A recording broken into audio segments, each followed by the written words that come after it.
Hi guys, good morning. Di kami na magtitibag ipusti. Ngalimutan na among pag video kanina pagpatumba. So mo din among patumba oh. Mga ray lugod na ako pa video yo. Kalaba niya kay siguro ko mga 25 feet. Yan kalaba.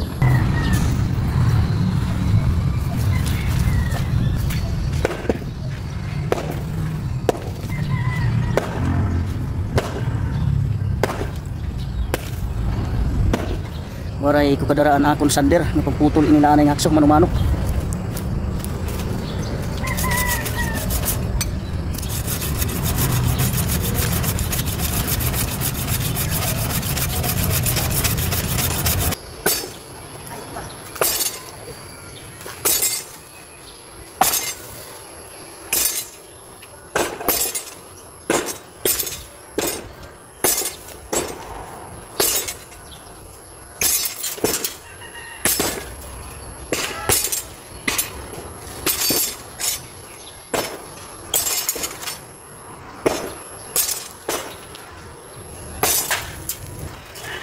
Huy, putlo na rin ako video kasi siguro ko sa kasimana ini